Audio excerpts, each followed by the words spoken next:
All right, back here on a Thursday morning with Shut Up Donnie Holliston and members, the starting members of the state champion. Congratulations, girls. Thank you. Now, Gloria just asked a very important question. What is it like having to suffer for those many years with Donnie as a acting coach?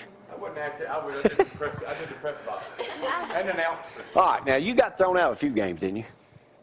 No, I didn't get kicked out. I almost did. Okay, almost did. They told me to shut up. Well, fill me in on a little bit about these girls and their last couple of years and how good they've been. Well, the last 4 years, the seniors have been to the Final Four every year, and then last year we went to the state championship game, and this year they went back to complete their task. They've never lost a section game, which is a district game in football, but they never lost a section game ever since they've been there. And you got one more year of it. I got one more year of it, and I was looking at the team coming up, and we ought to be pretty stout. All right, bet. Let's meet these that have gotten up early today, and you are? Caitlin Simpson. Caitlin Simpson. And I don't know much about soccer, but what position did you play? I played defense. Defense. Okay. Now, has Donnie bothered you much as being out there? I mean, you've been able to... He stays in the press box. So. Oh, okay. Well, good. What's it like winning the state championship? It was awesome. Awesome. Well, you got another year to play, or two. Two more. 2 more years to play. And you are? Julie Owens. All right. And what position do you play? Midfield. Congratulations on winning. So you have another... You graduate tonight. Yes, sir. So you're done. You're out of here. Yes, sir. Now, are you going to college to play soccer? Yes, sir, I am. Never get tired of it? I don't think so. Okay. Well, where are you going? Faulkner University. Faulkner University. Moving on down here. And you are? Grace Morgan. I Grace. Now, you play what? I'm a forward. And you graduate tonight? Yes, sir. Now, where are you going to college? Are you playing soccer? Yes, sir. I'm going to UAH. So you're not going far away from home, right down the road there. Well, again, congratulations. You are? I am Mary Claire Breakfield. And you're graduating tonight? I am. I am. Oh, I'm blind. I can't see. I'm on this side here. You live out near Dusty McLemore? I do. In that same. You know, we almost bought the house right next door to you. Yeah, we thought we were, and then we changed our mind. Oh, okay. After we met your parents. Oh. No. Really? I thought everybody was Bama fans out there. Really, that's Mississippi State kind of in the cul-de-sac. You are. I am going to Bama. Well, congratulations. Thank you. Yeah, roll tide. I bet your mom and daddy proud of that, aren't they? Roll Tide, Mom. Yeah. And you are. Claire Phillips. And Claire, I know you're not a Bama fan. I knew that, but I wasn't going to say anything. So you going to Auburn to play ball? No, I'm going to UAH with Grace. Oh, great. So your dad wanting you to go to Auburn? Yeah. Well, congratulations. What position do you play? Defensive mid. And I forgot to ask you. I was a center defender. Okay. Now, let's move on over here. And you are? Tiffany Dunaway. And Tiffany, what did you play? Goalkeeper. Goalkeeper. Now, you play again next year, I guess. The next 2 years. And what's it feel like to be the state champions finally after all those years? It's the best feeling ever. Well, good. Well, I'm glad we got the chance to talk to all the people in here this morning because of one special little girl we go to church with and all that, and understand you wrote a great essay on the tornado from a year ago, too. Miranda, shut up, little Huddleston. Congratulations on winning that state championship. Thank you. I saw your picture and all everybody's in Decatur Daily and everything like that. It's got to be a big deal to finally win that. It is. It was a relief, actually. I think we were all just like, finally we got it. So I was excited. Because y'all were so close last year. Yes, we were so close, and it was taken away from us in the last couple of minutes. How devastating was that and all y'all last year when y'all got down there and got beat? Yeah, Horrible. It was kind of like we finally made it to the state championship, but we didn't finish. And that was like our slogan for this whole year was unfinished business. So we finished our business. So. What is it like living in the household with, especially, let me ask you this, Miranda, especially during an LSU loss in football? Well, I know the answer, but I want you to tell me. Let's just say me and my mother scatter, and you don't really see us for the rest of the night because he's brooding over the whole game, and it was just... Do you know your daddy left his underwear at my house one night after he jumped in the pool? Yes. Yes, we do. And... Did y'all know that? He's wild. He's a wild one. Y'all don't want to invite him to no parties. We have to keep little Tootsie Roll Pops in our cars and in the house and at the soccer games, so he will shut up. Let's answer one question right now that I've had it up to here, hearing him talk about. Okay. Next year, you'll be a senior. Yes. When you graduate, he's wanting you to play soccer for Athens State over here because they don't even have a soccer team. But he don't want you to get out of Athens. Okay. So where do you think you're going to be going to college? And I know you're probably going to say as far away from my mom and daddy as I can. So right now, where would you choose? I'm actually looking at a college in Arkansas right now for soccer called Ouachita Baptist, and they're about 6 to 7 hours away. Is that far? Is that far enough? I don't really know. We're going to see. It's only 2 hours away from our hometown, so it won't be too far, but it'll be far. Would they be from- moving with you? Hopefully not. They're already looking at RVs to come and travel with me with. Girls, anything else y'all want to say about finally winning this thing? I know it had to be a great, tremendous thrill for you. And it's a thrill graduating tonight, too, I'm sure, isn't it? All right, well, thank all y'all for coming up early. Tell the rest of the ones that didn't make it they missed out. Again, congratulations for each and every one of y'all, and little shut up. I guess, and I know the Cross Point gave you a big shout out last week. We missed the Mother's Day service, but I understand John said they.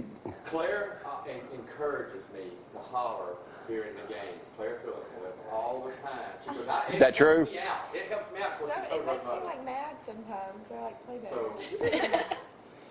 Well, anyway, thank y'all again. Congratulations. Have a great time at graduation tonight. And I guess we'll be seeing you next year on another state championship and the rest of you girls, okay? All right. And no offense, the reason we didn't buy that house out there, we just,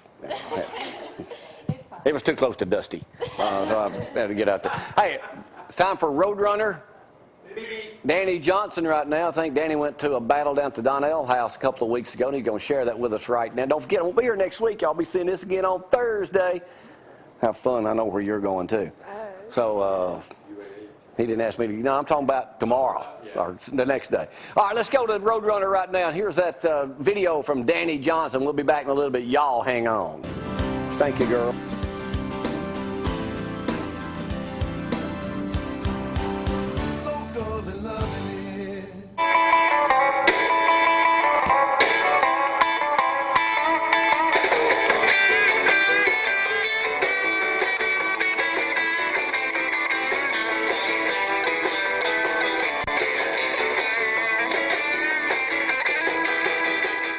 Got some good history, good tours going on, and we're standing here by our flag, the Confederate flag.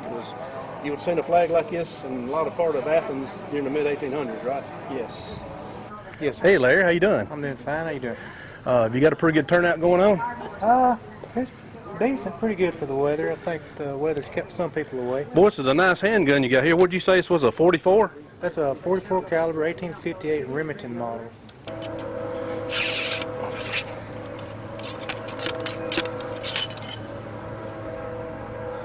And during battle, you know they do that 3 times per minute.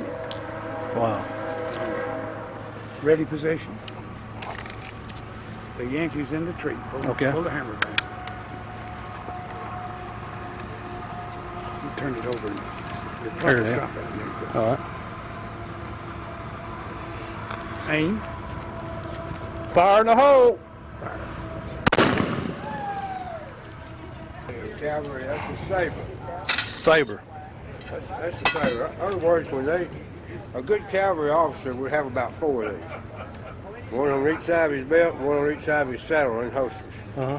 Because it took so long to load this thing, you know. He couldn't empty it and load it sitting on his horse. So, He'd be so dead. the more handguns you had, the better. All right, he charged in, he could empty 4. He knew then it was time to take that spur, which is an original Confederate spur, and put it in that horse and get out of there. Exit quick. Yep. That's amazing. That's wore down, isn't it? That's wore down. Reggie Hughes, Reggie Hughes. Yes, Okay, sir. you from Athens? Marshall County. Marshall County. Okay. Around the Albertville area. Over around the mountain, huh? Yes, sir. This is a man's home away from home, a cavalryman, and he's going to have everything on here that's going to get him by for about 3 days, and that would include any rations for himself and his horse. So he's going to have, if he's lucky, he's going to have a carbine. He's going to have 1 pistol, and if he's lucky, he's going to have 4, 5, or 6 pistols. And you said they would be enough supplies for 3 days or whatever. Did they actually You think hunting and killing game while they was out there to eat on, or they had their own stuff with them pretty Anything they could forage, Harvest. depending on the season. If it, much? And what would you call this? This is for the Victorian mourning style. Okay. What's your name? My name is Leslie Kilgore. For this, I'm just sort of a generic widow. I'm not anyone in particular. But yes, for the first year of mourning, the woman would have worn a very simple black outfit, very little jewelry, if at all. However, after 1 year and 1 day, the woman would be allowed to add lace to her outfit.